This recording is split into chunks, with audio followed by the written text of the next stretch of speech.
우리가 운동화나 구두끈을 묶게 되면 어떤 매듭이 만들어집니다. 그런데 그 매듭도 어떤 사람은 참 잘 만드는 사람이 있는가 하면 어떤 사람은 아직 아니에요.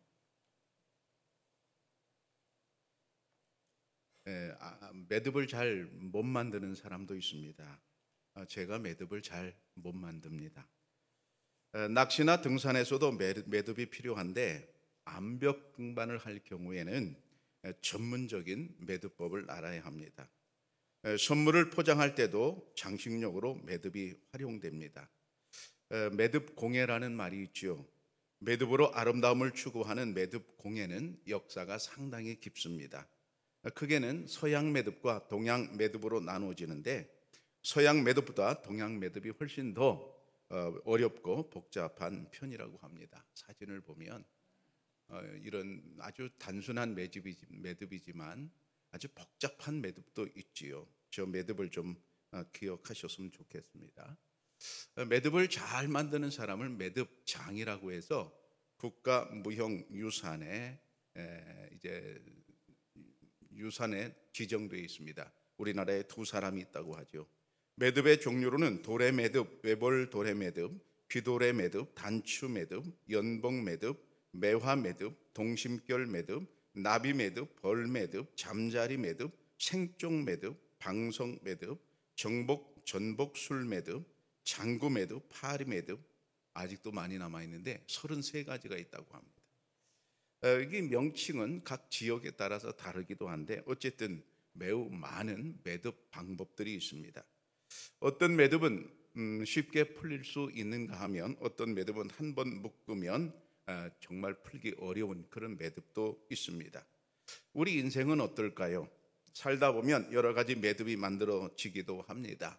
때로는 인간관계의 매듭이 만들어지기도 하고요. 때로는 경제 문제가 꼬이기도 하고 때로는 또 건강에 이상이 생기기도 합니다. 또 그보다 더 어려운 것은 영적인 문제가 생기기도 합니다. 인생에 매듭이 생겨서 풀기가 어려워지면 과연 우리는 어떻게 해야 될까요? 오늘 본문에서 우리는 그 해답을 찾을 수 있는데요. 야곱이 가족이 세겜으로 이주하여 거기 살게 되었습니다. 그런데 거기서 아주 큰 사건이 벌어집니다. 야곱의 딸 디나가 밖에 바람 쐬러 나갔다가 그 땅의 주장 세겜에게 성폭행을 당하게 됩니다. 아버지 야곱은 이 사실을 알고 얼마나 분노하고 얼마나 놀랬겠습니까? 그런데 야곱은 아들들이 들에서 돌아올 때까지 이 사실을 말하지 않고 가만히 있다가 아들들이 돌아오니까 드디어 입을 엽니다. 아들들이 아버지의 이 말씀을 듣고 이제 분노에 치를 떨게 됩니다. 그 후에 세겜의 아버지 하몰이 찾아오는 일이 벌어집니다. 창세기 34장 8절에 보면 하몰이 그들에게 이르되 내 아들 세겜이 마음으로 너희 딸을 연연하여 하니 원하건대 그를 세겜에게 주어 아내로 삼게 하라. 여기 하몰은 세겜의 아버지인데 세겜의 아버지가 야곱에게 찾아와서 내 아들이 당신 딸을 사랑합니다.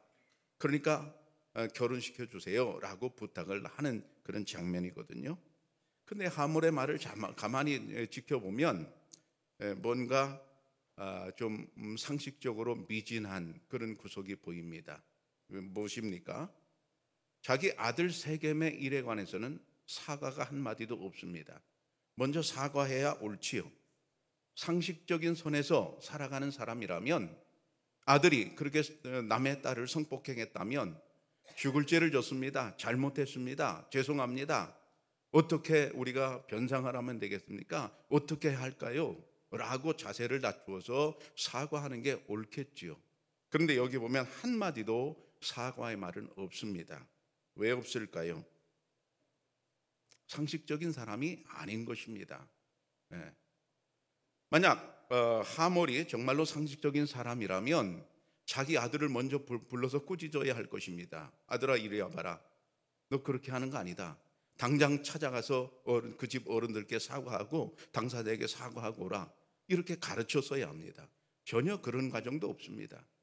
제대로 된 아버지라면 아들이 잘못하면 잘못한 아들을 분명히 가르쳐야 되는데 그런 가르침이 전혀 없습니다.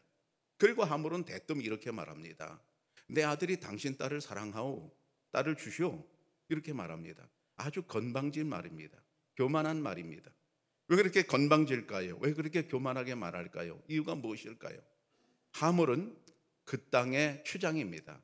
여러분, 당시에 그 땅의 추장이라고 하면 어떻습니까? 행정, 입법, 사법, 삼권을 모두 혼자 쥐고 있는 왕입니다. 그 사람 말 한마디면 그냥 모든 게 다 해결되는 그런 이제 시대였습니다. 반면 야곱은 어떻습니까? 지금 뜨내기입니다. 여기 객지입니다. 자기 고향이 아닙니다. 여러분, 누가 더 힘이 세겠어요? 당연히 하몰, 세겜이 훨씬 힘이 세죠. 그러니까 힘이 센 하몰, 세겜이 자기 힘을 믿고 교만한 그런 말을 내뱉는 것입니다.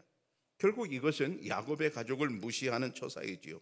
지금 야곱이 불안한 그런 거주자로서 이 땅에 살고 있을 때 그를 함부로 대합니다. 우리나라도 몇 년 전만 해도 그런 일이 있었죠. 외국인 노동자들을 얼마나 하대하는 일이 많았습니까? 지금은 많이 좋아졌죠. 바로 그런 이제 상황입니다.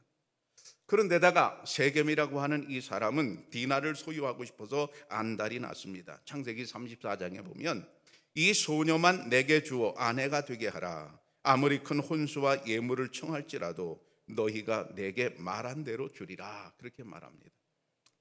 어떤 혼수를 요청하더라도 야곱에게 다 주겠소. 그러니까 딸만 내게 주시오. 그렇게 말을 하거든요.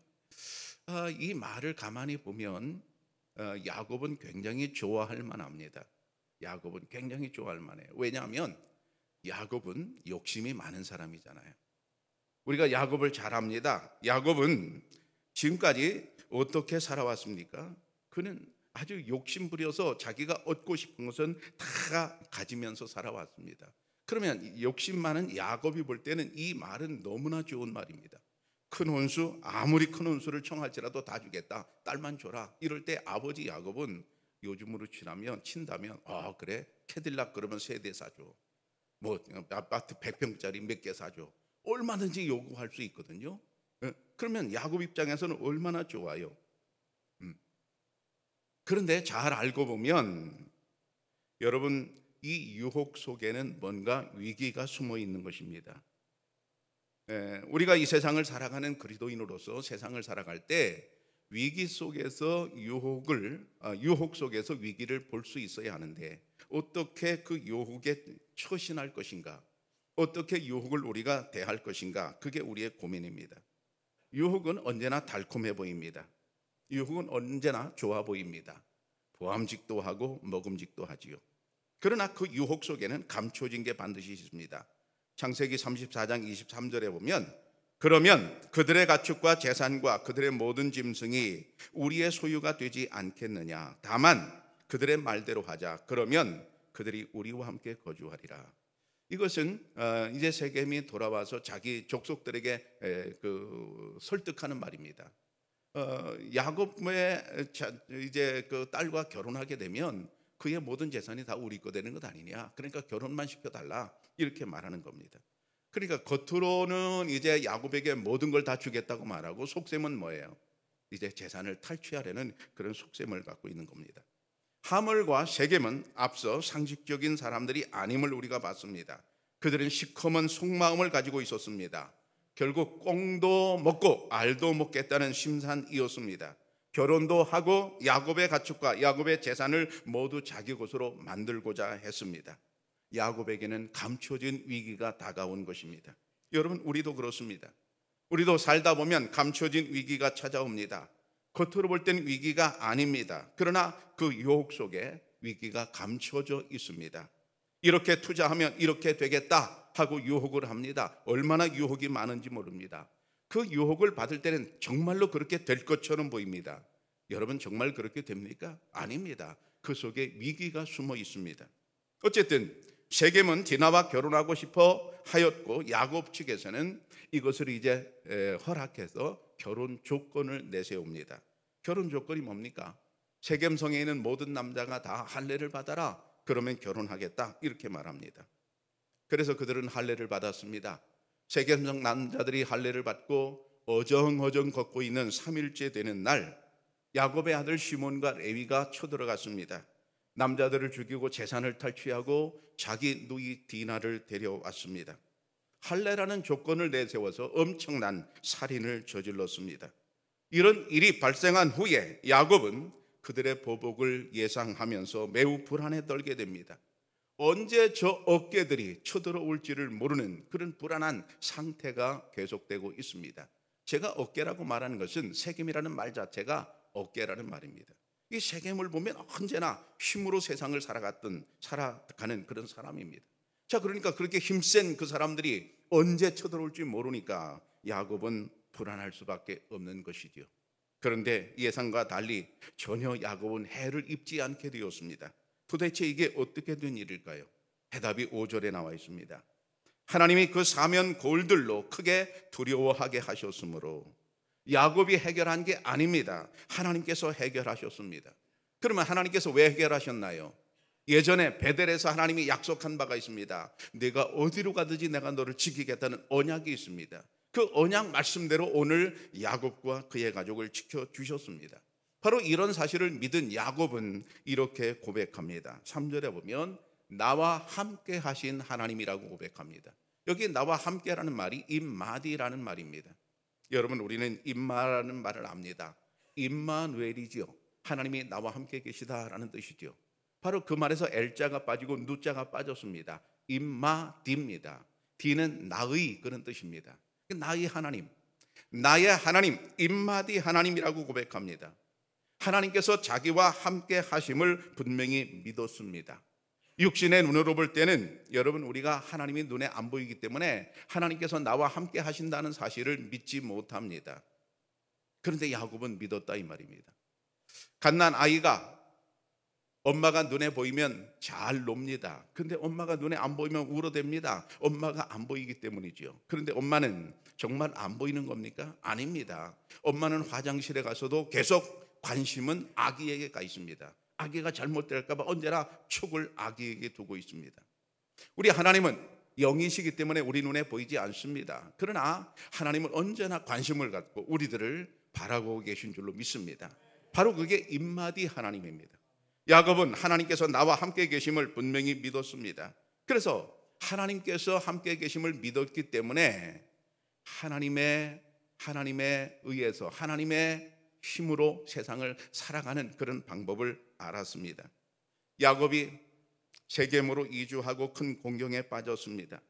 곤경에 빠졌을 때 우리는 때때로 어떻게 헤쳐나갈지 그 방향을 잘 모르게 됩니다.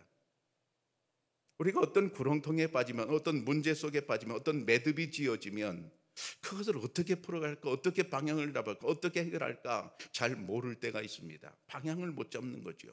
바로 그때 필요한 게 하나님의 계시입니다. 여기 하나님의 계시가 임합니다. 35절에 보면 하나님이 야곱에게 이르시되 이렇게 되어 있어요.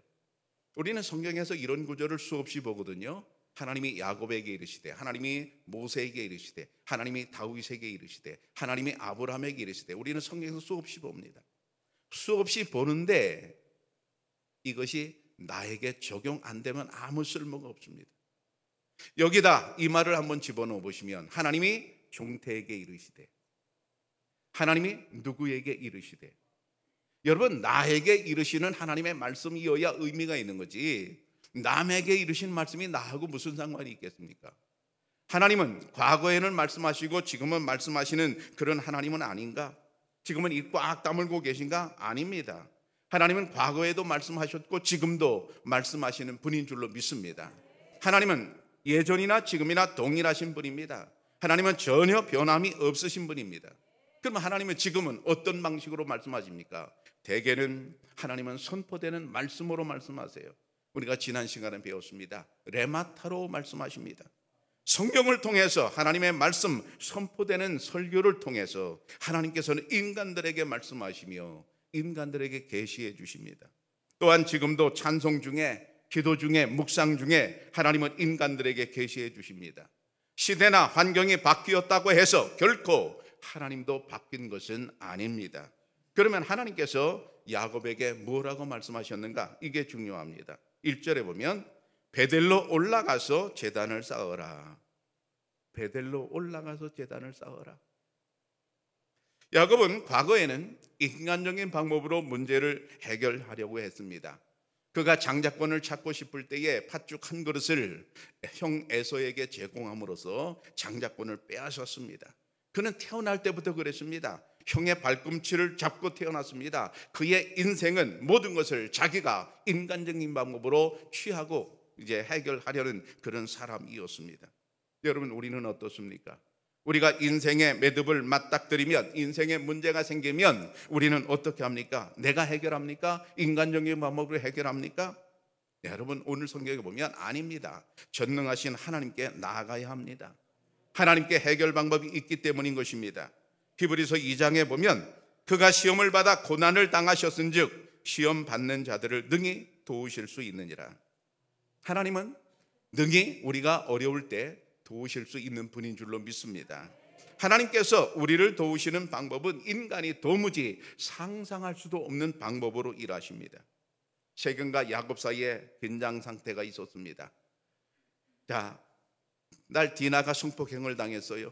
성폭행을 당한 것을 보복하면서 이제 그 세겜의 남자들을 죽였어요. 엄청난 긴장 상태죠.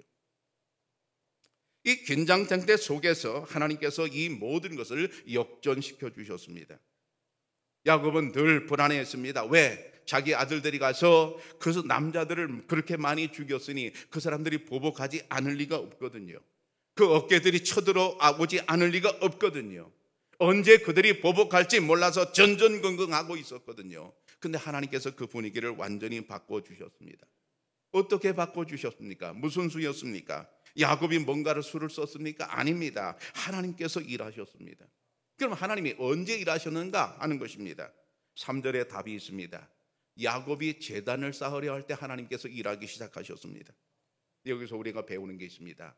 예배가 중요하다. 예배가 해결책이다 하는 것입니다.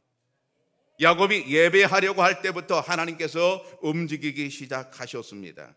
여러분, 목사가 예배가 중요합니다, 예배가 해결책입니다 이렇게 말할 때 어떤 분들은 그것을 대수롭지 않게 생각할 수 있습니다. 그런데 생각해 보세요. 다윗이 오벳 에돔의 집에 있는 하나님의 언약궤를 예루살렘으로 옮기고자 했습니다. 옮기고자 했을 때 그 수많은 사람들을 동원해서 아주 정성을 다해서 수레를 새 수레를 만들고 언약궤를 거기 싣고 옮겼습니다. 그런데 1차가 완전히 실패하고 말았습니다. 수레가 움직일 때 웃사가 그 법궤에 손을 댐으로 말미암아 웃사가 그 자리에서 죽고 말았습니다. 엄청난 사건이 벌어졌죠. 국가적인 슬픔에 빠졌습니다. 여러분 보십시오. 나라가 어떤 큰 행사를 치르는데 거기서 사람이 죽었어요. 이게 보통 일이겠습니까? 그리고 그 사람 또 책임자입니다. 책임자가 죽었어요. 얼마나 큰 일이겠어요. 그래서 다윗도 이제 나라도 전부 슬픔에 쌓였습니다. 더 이상 하나님의 법궤를 옮길 수 없게 되었습니다. 한참 후에 다윗이 다시 준비합니다. 하나님의 법궤를 어떻게 옮겨야 될까? 하나님의 법궤를 이렇게 옮겨야 되겠다 이제 깨달았습니다. 그래서 제사장들에게 어깨에 매게 했습니다. 그리고 숨을 죽이면서 이제 첫 발을 내디뎠습니다.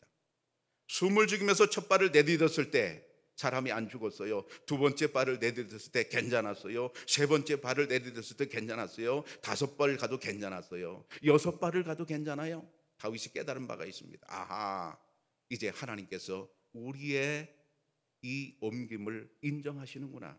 우리의 행위를 인정하시는구나. 하나님 받으셨구나. 그리고 안심하고 거기다 법궤를 내려놓고 하나님께 예배를 드립니다. 여러분, 다윗이 거기서 하나님께 예배 드릴 때 그 예배가 얼마나 감격스러운 예배였겠어요.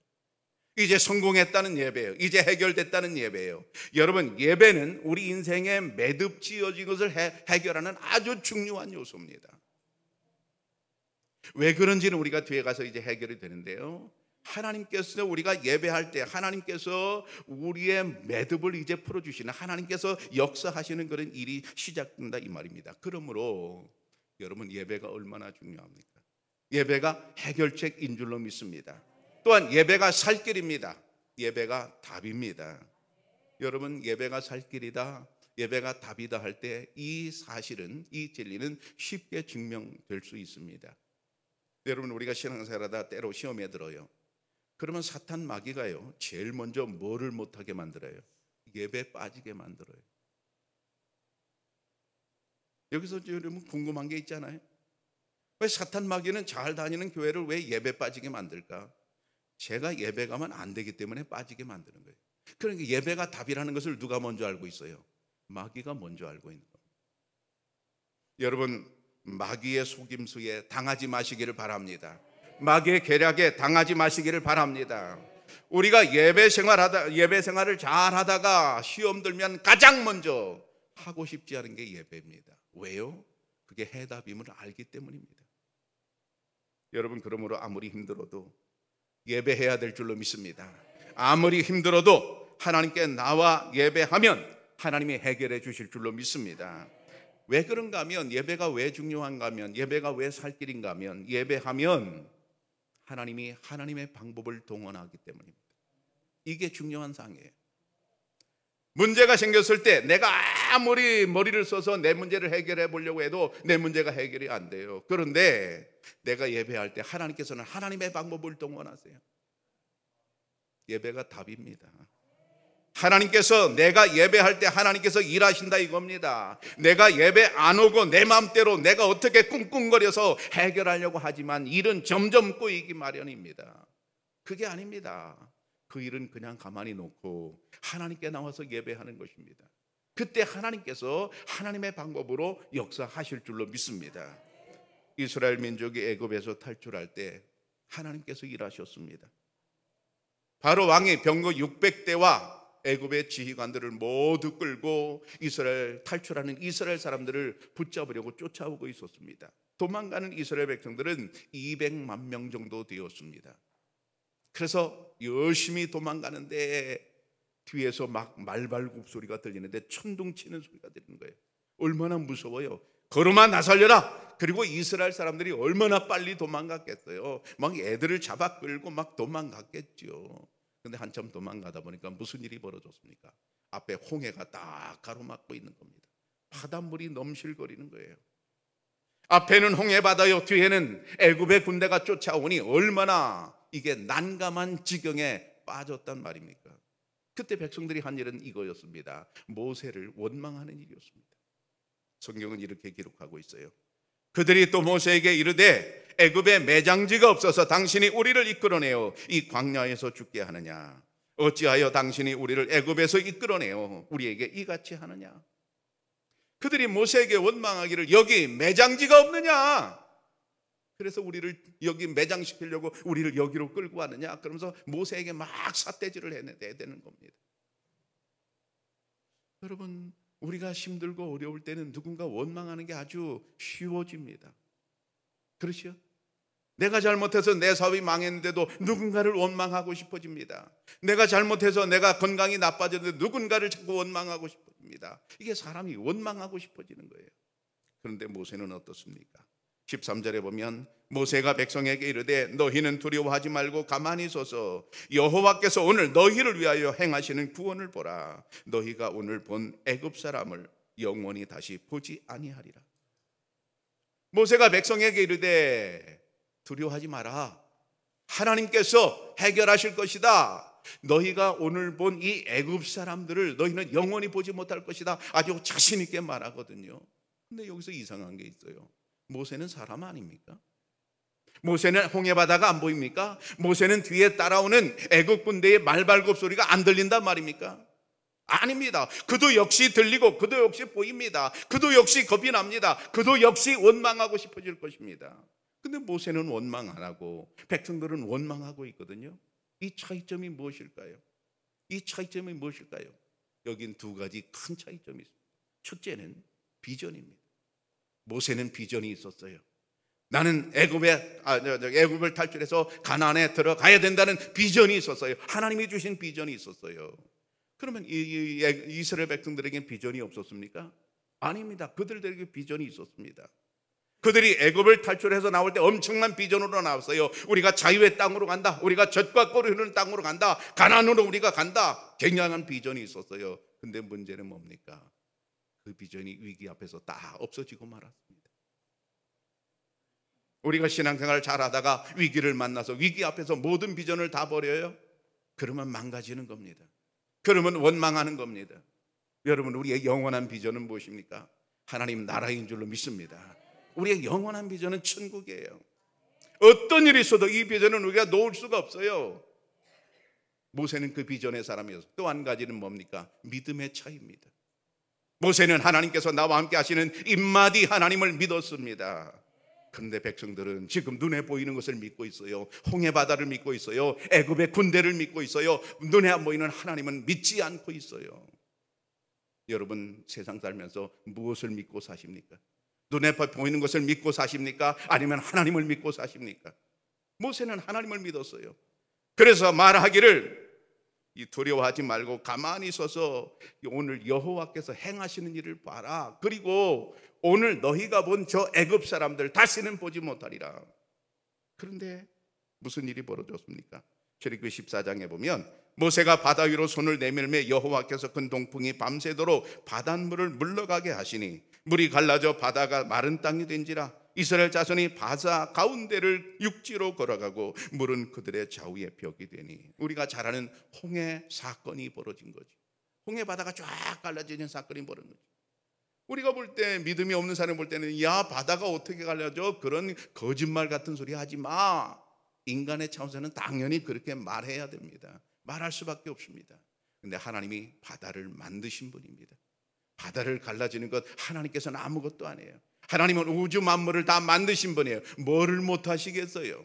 하나님께서 모세를 통해서 시시하게 하니까 바닷물이 쫙 갈라졌는데 이스라엘 백성들은 거기를 육지처럼 지나가고 다 지나간 다음에 애굽 이제 군대가 쫓아와 들어왔을 때 애굽 군대는 다 물이 합쳐져서 죽은 것을 우리는 너무나 잘 알고 있습니다. 그러면 모세가 말하는 것과 하나님이 역사하신 게 똑같이 이루어지거든요. 여기서 궁금한 게 있어요. 모세가 선포한 걸 하나님이 실행하셨을까요? 하나님이 계획하신 것을 모세가 알았을까요? 무엇이 먼저였을까요? 신비한 게 이겁니다. 어떻게 하나님께서 그렇게 일하실 것을 모세가 알고 있었느냐? 아니면 모세가 그렇게 말한 것을 하나님께서 그렇게 실행을 하셨느냐? 우리는 어떤 게 먼저인지 알 수가 없어요. 근데 분명한 것은 하나님과 모세가 교제가 됐다는 거예요. 영적인 감동이 이루어졌다는 거예요. 모세는 하나님께서 일하실 것을 어떻게 일하실 줄은 몰랐겠지만 하나님께서 일하실 것을 믿었다는 사실입니다. 바로 이겁니다. 여러분, 모세가 선포한 대로 하나님은 일하셨습니다. 하나님께서 일하시는 대로 모세는 선포했습니다. 하나님께서 일하시는 방법은 이처럼 인간의 상상을 초월하는 일입니다. 인간이 도무지도 상상해낼 수 없는 방법으로 하나님은 일하십니다. 여러분, 전능하신 하나님의 일하심을 맛보시기를 축복합니다. 예배란 무엇인가? 예배란 무엇인가? 하나님과 함께하는 시간이 예배입니다. 여러분, 예배란 무엇인가? 하나님이 함께하는 시간이 예배다 할 때 에이 목사님, 나는 그거 다 알아요. 그게 별건가요? 그게 별건가요? 이렇게 생각할 수 있어요. 그런데요, 이걸 좀 구체적으로 한번 들여다보시면 이렇습니다.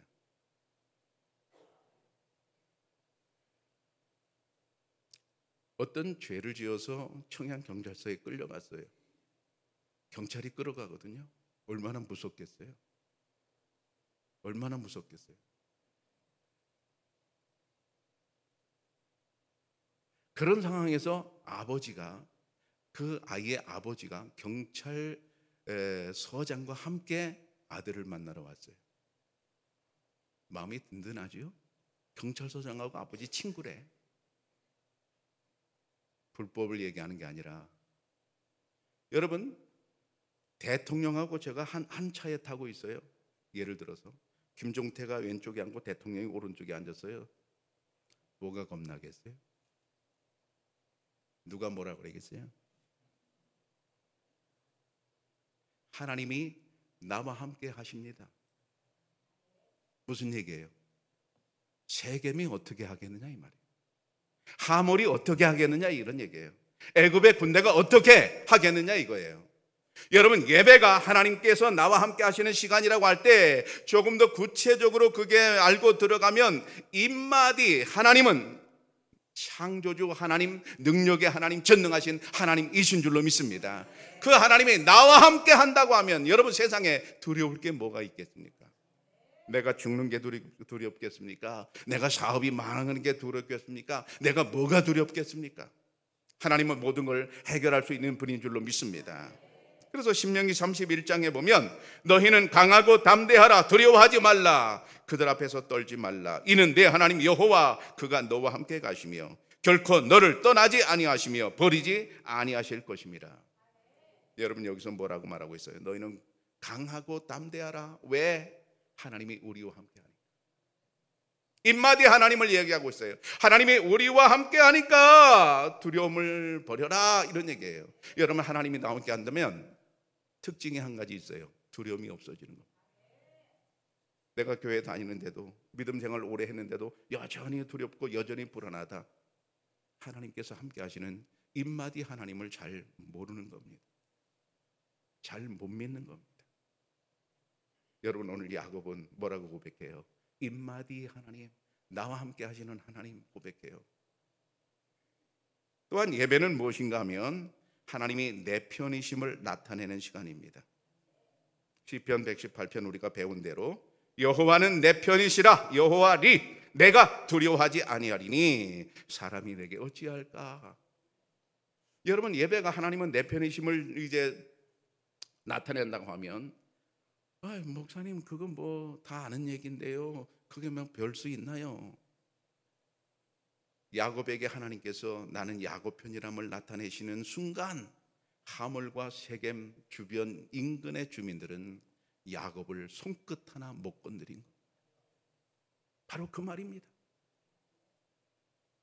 여러분, 이 세상 삶이 얼마나 이런 여러 가지로 두렵습니까? 두려울 때마다 우리가 할 일은 두려움에 떨 일이 아니라 뭐 할 일입니까? 여호와가 내 편이심을 증명하는 예배를 드릴 일인 줄로 믿습니다. 야곱이 어려운 지경에 빠졌을 때 하나님께서 해결 방법을 가르쳐 주셨습니다.